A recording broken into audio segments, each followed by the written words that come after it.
Smart 24, driving business.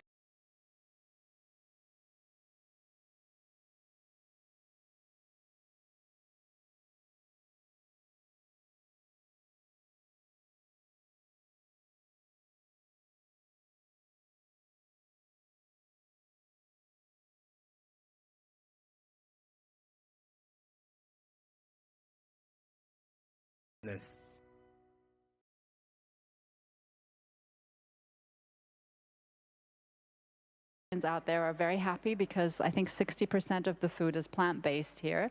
I know a lot of my team members who are not necessarily vegetarians, but for them it was an eye-opener to see how good plant-based food also tastes. But as you know, we have the bigger issue that Secretary Vilsack and I always think about day on day. As population is rising, will we have enough food? Will we have enough protein for all? So that's why technologies and innovations are so good. We need to look at a lot of the alternatives as well, alternatives that are more sustainable, that don't need so much water, that don't need so much land, that don't throw out any methane emissions. And that's why things like alternative proteins are very important, and getting consumer awareness around portion size, about what they're actually eating, about making sure they're not throwing anything away, all comes into the consumer behavior. Because as much as we do on the supply side, the demand side is actually so strong as well. And that's where each and every one of us has a role to play. So you can say, yeah, the governments are doing stuff, the private sector are doing stuff, but what are you doing?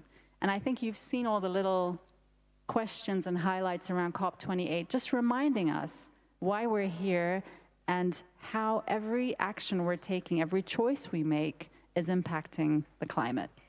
And one of the ways we can tie together the food loss and waste with the delicious food that's been here, I love how, Your Excellency, you and the team thought through the food, but all the way through to the cutlery.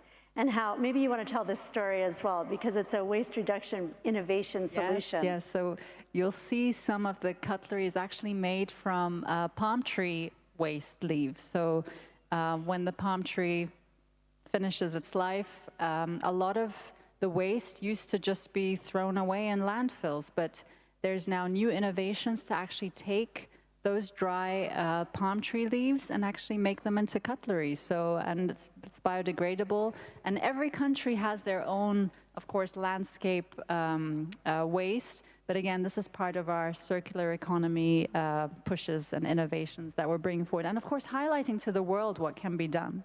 Yeah, and this aha moment that we all have this incredible role to play through the choices that we make, acknowledging the cultural nuance to food choice is incredibly important. But if I come back then just quickly to the role of innovation, aim for scale, which I think is just such an exciting next step here. Let's talk about, you've got the leaders here in the room and behind everyone who's here.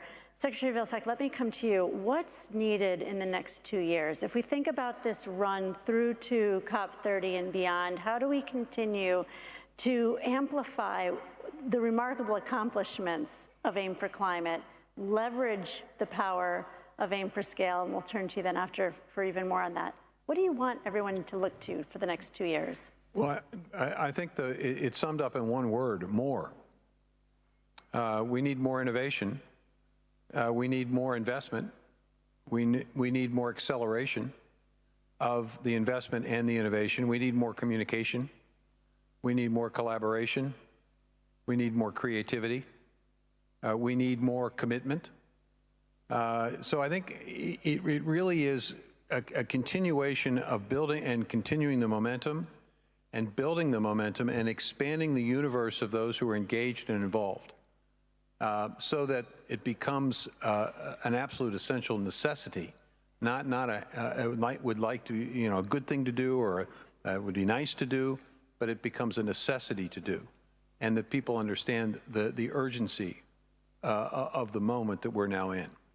And this is the critical next few years. We have a lot of challenges in the global food system, a lot of weather pattern changes that are going to be affecting things even more dramatically than what we've seen so far. You said at the beginning that you would never have bet on the scale of what has been delivered here, but if you had a challenge to set out that could deliver it? Is there something you would say? That's simple. In my view, next year, I'll be disappointed if we don't get to 1,000 partners. I'll be disappointed if we're not at 25 billion. And I would be very disappointed if we weren't significantly north of 125 sprints. Yeah. All right, we've heard it here. We know what our work is. That's right. So staff has just now gone.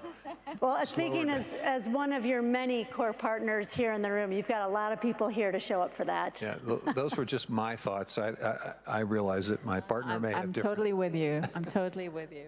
So, Your Excellency, what would you lay out for the next 2 years? What are you looking for? So I would like us to also showcase more the impact on people. I think with the innovation sprints, we've got the partners now on board, the money starting to flow, the projects now starting, and it would be great to have success stories actually come up and talk about how Aim4C empowered them to do so. I'm also hoping to see, again, like Secretary Vilsack said, more. There's still, even though we're talking about 17 billion, it's still not enough. When you look at what we've leveraged over the few days here, from the 83 billion, 3.1 billion has been dedicated to food. That's still very little compared to the bigger picture. And we know the bigger picture currently in the world today when you look at food and ag. So that's why I can totally put my foot down and say, yes, more on partners, more on innovations, more on investments. And I think the next 2 years will be about scaling up. And it will be about showing the impact on the people and showing the impact on some of the smallholder farmers. I think that would be huge.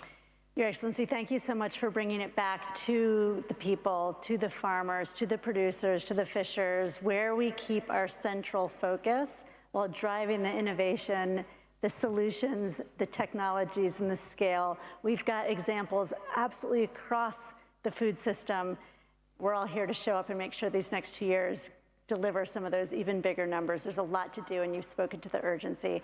I'd like to thank you both for your incredible leadership and the tone that you've set, the ambition that you set, and for making this COP a truly historic moment for what we can look for in food. Thank you.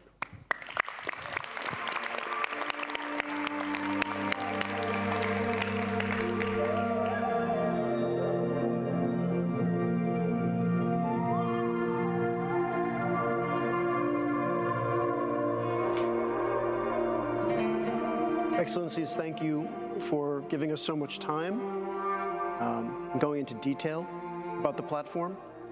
Diane, thank you for your moderation, for guiding us through that first session. As we transition, just 2 notes from me. First, you heard Her Excellency talk about the food here at COP. Just a quick plug that after this session, there will be an event in the Green Zone entitled The Food We Ate at COP, where you can hear directly from some of the chefs that were consulted and involved, and some of the design thinking that went into be able to bring the delivery of this landmark approach and make it real. So the other point I wanted to raise, there was a lot of discussion around scaling, how scaling should work, how we could use the platform to scale. As we transition, speaking of scaling, I'm pleased to introduce a key thinker and advocate for innovation in agriculture and in scaling. Please welcome the 2019 Economics Nobel Laureate and Chair of the Innovation Commission for Climate Change, Food Security, and Agriculture, and key Aim4C partner, Dr. Michael Kremer.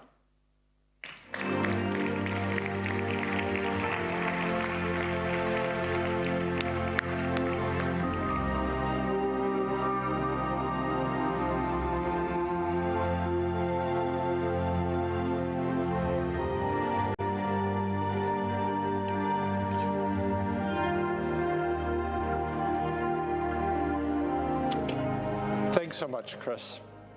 Smallholder farmers, particularly in low-income countries, are among those most vulnerable to climate change, and at the same time, agriculture is responsible for 1/4 to 1/3 of global emissions. Multiple innovations can help boost the resilience of farmers and food systems reduce agricultural emissions, or both. The Innovation Commission for Climate Change, Food Security, and Agriculture is working with partners to identify innovations with rigorous evidence of impact and of cost effectiveness, and develop concrete actions to transition these to scale. We're working with partners including the Bill and Melinda Gates Foundation, the COP presidency, Germany's GIZ, India's Ministry of Agriculture and Farmers' Welfare, and farmers' cooperatives in Kenya. Last week, Minister Al-Mary and Bill Gates announced the creation of AIM for Scale, which will work to transition food systems innovations to scale. I'm very pleased that the work of the Innovation Commission has informed the COP presidency's selection of 7 priority innovation areas and will inform the design of AIM for Scale. I'll briefly discuss a few examples of innovations that the Innovation Commission has identified. First, climate change makes it harder for farmers to plan based on traditional weather patterns. However, vastly more accurate and timely weather forecasts are now available. For example, the timing of monsoon onset is critical for farmers' planting decisions in much of Asia. In many cases, monsoon onset can now be predicted a month in advance.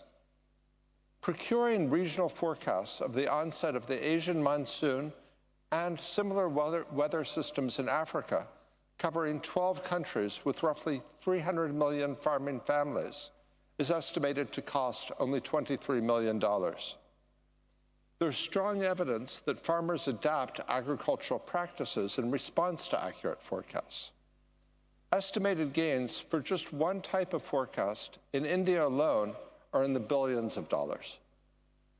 We don't have estimates for all 12 countries, but I'm quite confident that the benefits would be more than 100 times the costs.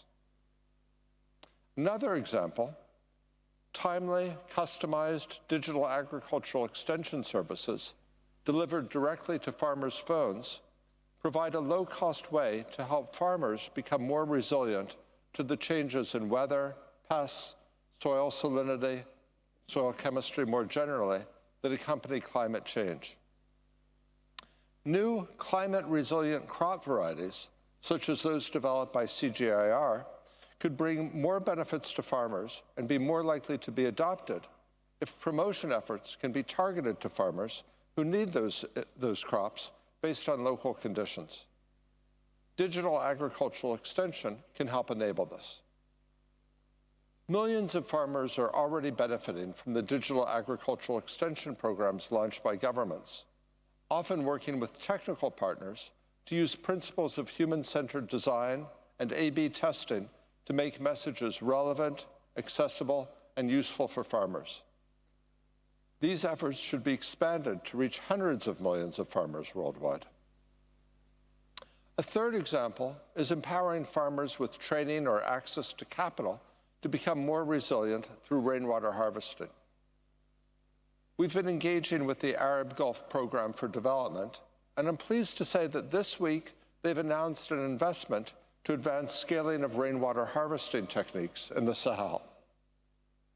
We're partnering with Nyala, a farmers cooperative in Kenya, to help other cooperatives adopt an innovative loan product pioneered by Nyala to help farmers become more resilient by investing in rainwater harvesting tanks.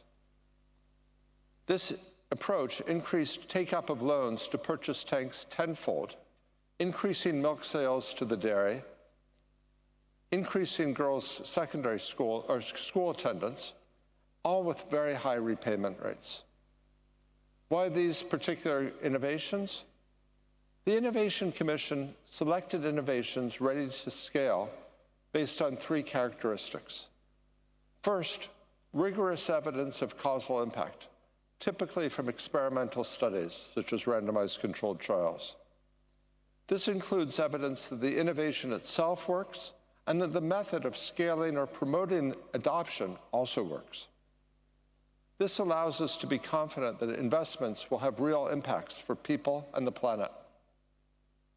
Second, careful cost-effectiveness analysis. We quantify costs and benefits to farmers, consumers, and the environment using a consistent methodology across innovations. Third, reaching a large number of people is a prerequisite for having a large impact. So we investigated whether innovations had a credible pathway to scale, for example, through government services or through the market. We're also looking at earlier stage innovations.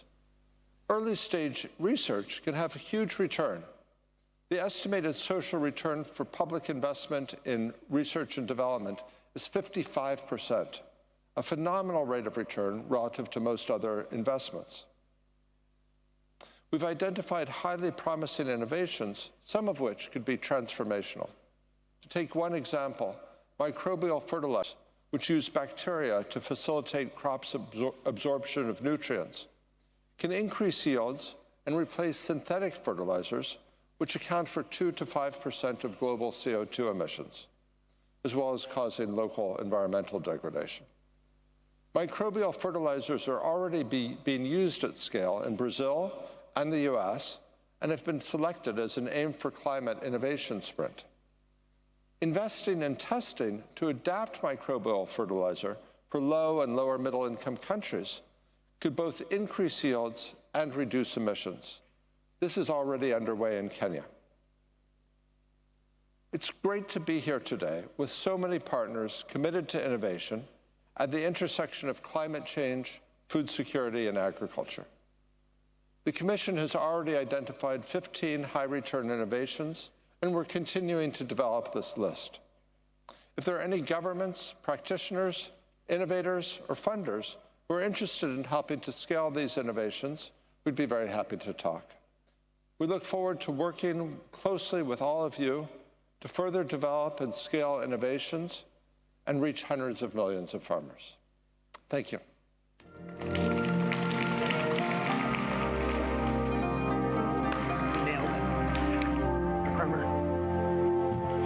Dr. Kremer, for the partnership, to you and the Commission for all the thinking you did this year in partnership with the COP28 presidency and with our M4C partners. Let's continue our conversation into another direction and to have a discussion to hear a little bit more about scaling from some other partners, specifically hearkening back to COP26 and also looking forward a bit to COP30. So we have the privilege of having two distinguished leaders with us today. Please welcome the Right Honourable Minister Andrew Mitchell for the United Kingdom's Foreign Commonwealth and Development Office to the stage, as well as Corina Pimenta, the National Secretary of Bioeconomy from Brazil. And as they approach, I'd also like to welcome Dr. Ismahan El-Wafi, Executive Managing Director of the CGIAR, who will serve as our moderator for this panel. Great to see you again. Thank you. Please. Pleasure to meet you. Welcome. Feel most welcome.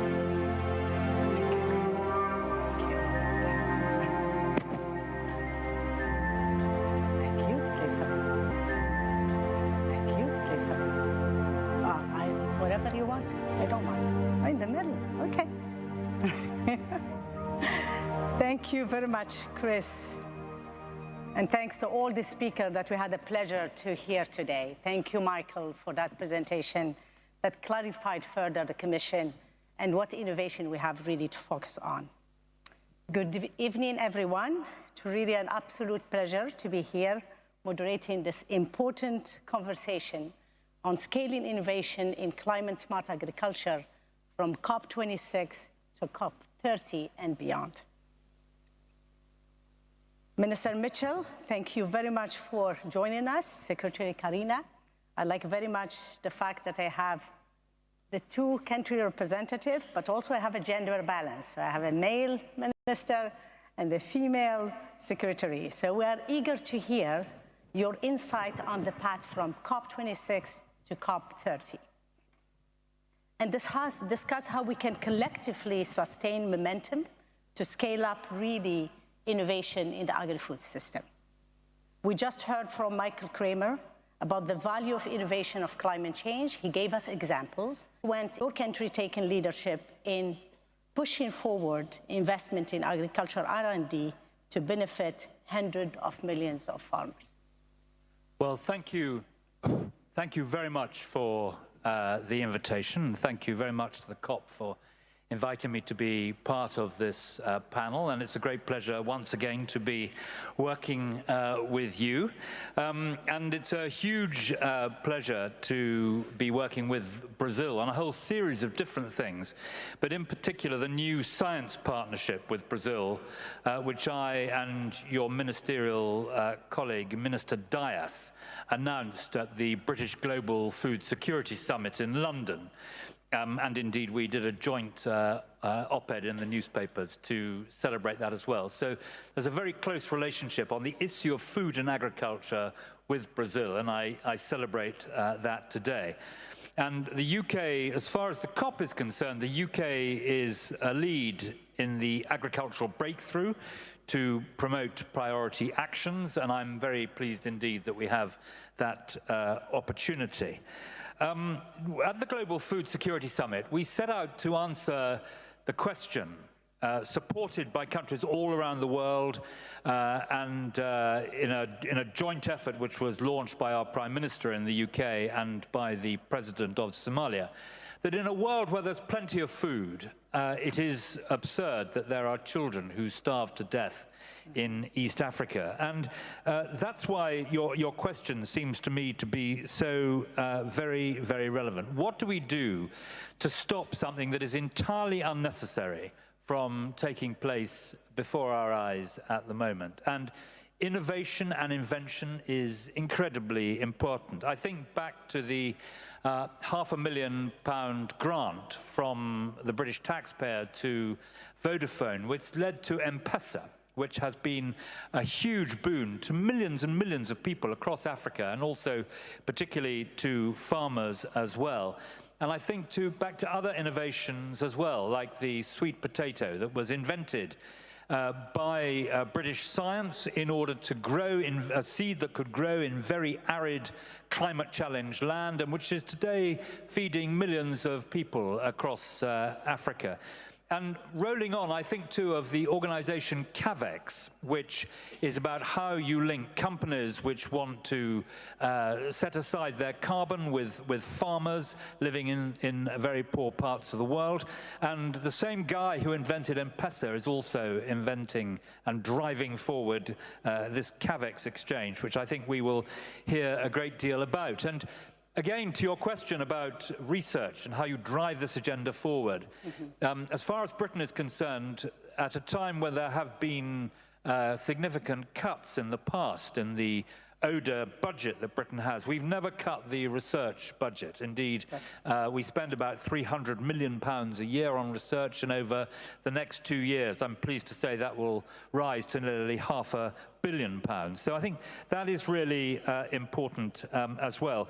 And to the CGIAR, which is doing so much brilliant work, we really are enormously impressed. It's why the Prime Minister announced here at the COP that we would add another £45 million to the work that CGIAR is doing. That will take us to £110 million. You know, £5 million of that support is to the US Vision for Adapted Crops and Soils. Another £5 million is to support the Crop Trust Endowment Fund.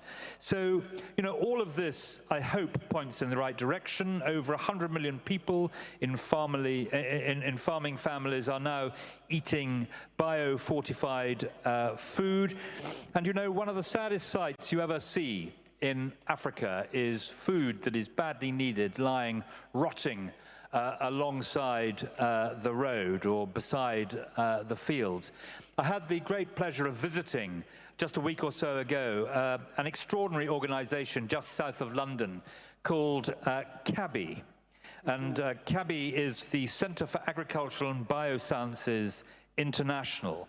And it is an organization which operates in 34 countries, and it's designed to tackle that 40% of food that lies rotting. It looks at the bug infestation, it looks at other infestations which stop food growing or degrade food. It takes it and analyzes it all across the developing world and then seeks to put it right. And I must say, of all the visits I've done recently, it was one of the most interesting and most inspiring. So that's a slightly long answer to your very focused question, but I hope it gives a feeling for the area in which we're operating. No, absolutely. Thank you very much. Absolutely, Minister Mitchell. Thank you very much for bringing very vivid examples and to showcase really an example outside, which is Vodafone, how much we invest and how much we can get out. And I would like just to remind us all that the ag sector, particularly in international developments, it's one of the best areas to invest in for a really end hunger and reduce poverty. Thank you very much. And CABI is a great example of an institution that go beyond science to really innovation in finance, whereby they are financing research through publication. Over to you, Secretary Karina. Which innovation excites you the most and you see us really focusing on in the next few years? Okay, thank you very much for being here. First of all, good to see you again. Thank you, Karina. We have these discussions quite a couple of months ago. Yeah. And also thank you to be with the UK, our great partner, an increasing partnership with Brazil. So before I go to innovation, I have to thank again for the cooperation and increase support to the development of Brazil in this new government and this partnership.